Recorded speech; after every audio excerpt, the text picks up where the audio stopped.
little bit of down week. What's kind of been the common thread that you've seen through this week and then into this game? Well, it's just how fragile all of it is. And at the end of the day, I have to do better. We did some good things. The things that are really important to us, we just didn't do well enough. And the margin is invisible. And we don't want to lose at home or on the road. And whatever category you would pick, we fouled way too much. When we didn't foul, we gave them way too many points at the rim. When we didn't foul, when they didn't score at the rim, we didn't finish enough possessions with a defensive rebound. We got fouled. We have to make a higher percentage of our free throws. There's not one thing that's really any different than the things that we always talk about. It's just the accumulation of not quite good enough in too many categories. We're not going to be perfect, but too many categories where, yeah, that's not as good as we have to have it. And it's all of those things added up, and all of those things added up is a 7-point loss at home to Arkansas. And so we haven't been in this position before. And so I have to continue to find ways to help. I have to find ways to adjust. I have to find ways to help our guys be even better. Because I don't think that there's something that they're not aware of or that we don't practice or that we're not prepared for with the opponent. But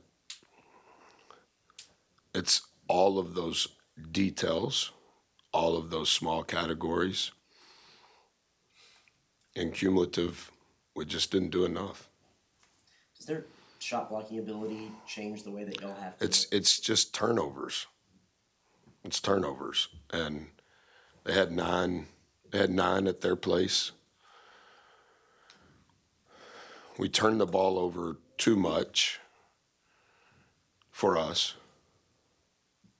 And then when you add a turnover in the air to some degree by a block shot, so they had 8, and then we had 12 turnovers. So I know that we shot one more ball. I know that we shot more free throws. But for the game, they shot 39% from the field and 27% from 3.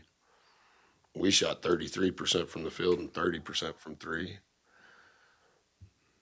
We have to shoot more balls by not turning it over, by not having block shots, by not allowing them to. We rebounded almost half of our shots, but they rebounded a third of their shots. And it's a thin line. And we didn't meet the threshold that we have to meet in multiple categories. In a game where the margin is this thin and in a close one, how much or how big did it affect you when Jace Carter fouls out in a close game and he's having a good game? Well, we had trouble guarding them at their place and at our place. Henry didn't play at their place, but Solo fouled out, I think, in 18 minutes. Weldon's fouled out in 16 minutes. They do an incredible job of getting to the rim, getting fouled. I think they're 7th in the country overall. They're 1st in our league. Multiple guys that can beat you off the bounce. We didn't guard the ball well enough to not get in rotation. And then too often times at the rim, we didn't have a secondary defender. And then multiple times before it got to the secondary defender, we fouled.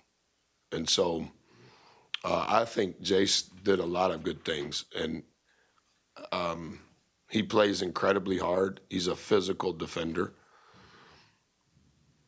Somebody else fouled out too, didn't they? Wait, Andy. Yeah. So I understand the foul count is, in essence, even, so I'm not complaining at all. But we can't afford 3 guys to foul out from a roster standpoint, but also we can't afford that because that means they're in the bonus probably both halves, and now they're accumulating free throws, and we want to be the team accumulating free throws. Coach, what'd you tell you guys after the timeout? I guess after they made the 4-point play, it seemed like even Jason, Eli were in here talking about Wade had that and one. They kind of felt a little wind at their sails, and then to see it kind of.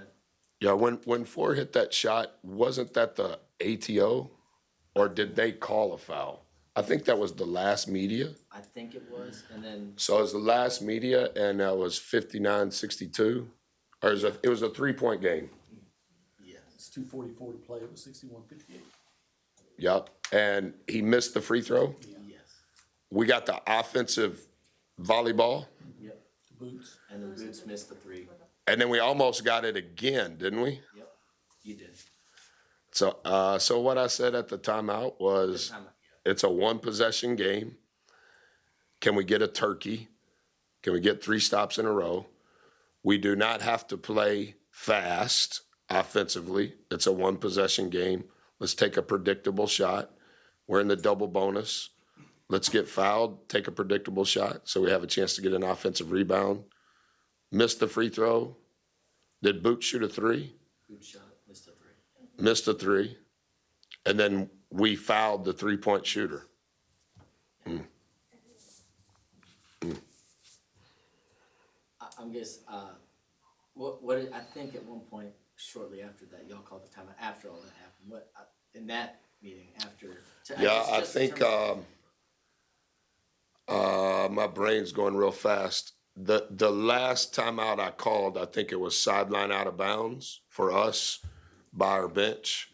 And it was one of our specials to score on the sideline out with Boots coming off the straight cut. I don't remember what happened that possession. I think he may have got fouled. Is that after the 4-point play by 12? I think so.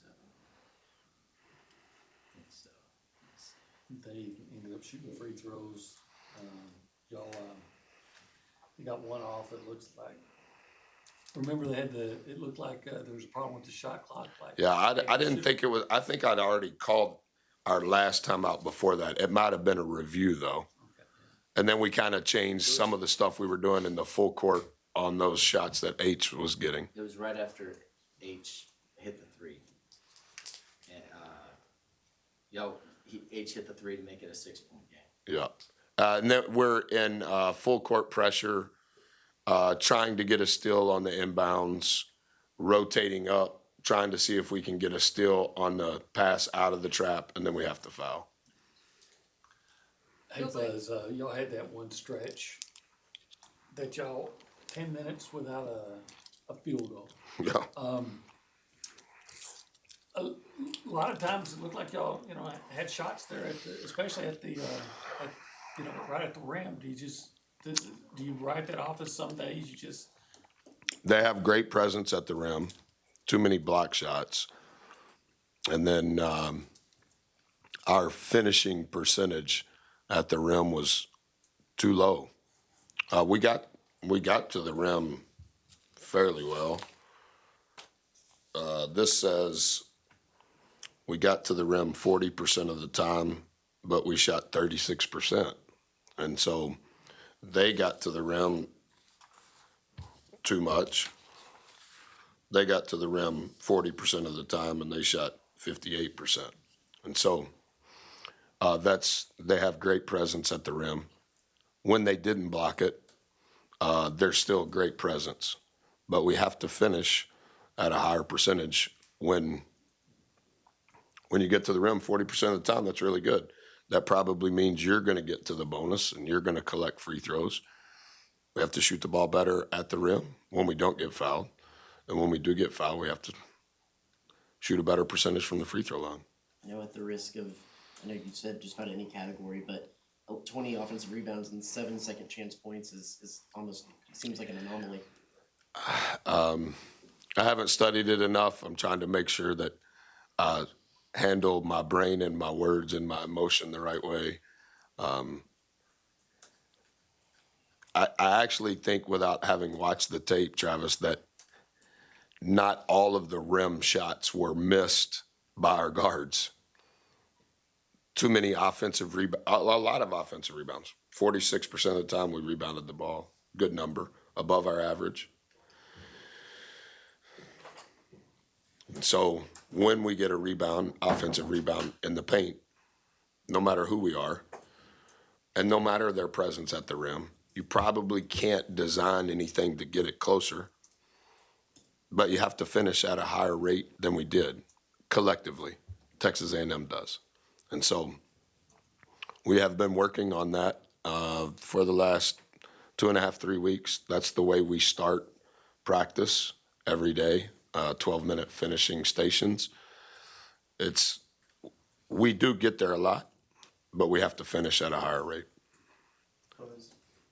How do you balance, I guess, wanting to draw fouls, wanting to attack the rim, but also maybe not getting too hero ball and having a little bit more ball movement? Yeah,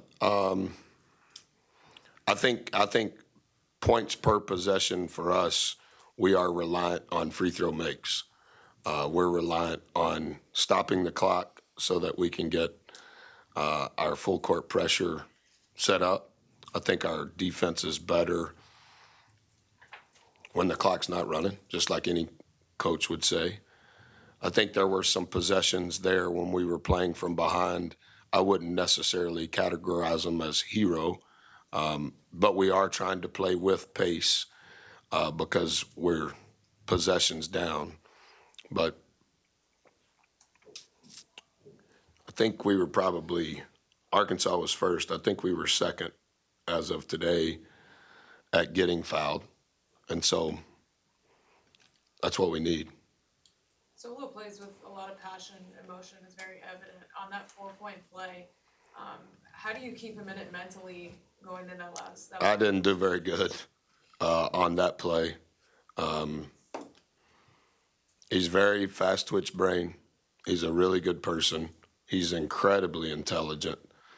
He is emotional. In a lot of ways, that's good. And to your point, a lot of ways, that's what makes him good. But his response on a bad play needs to be 0 or quick and let's move on. And I thought it dragged out a little bit too much, but that I have to do a better job of helping him with that. All right, anything else? Okay, that's a wrap. Thank you, Coach. Thank you.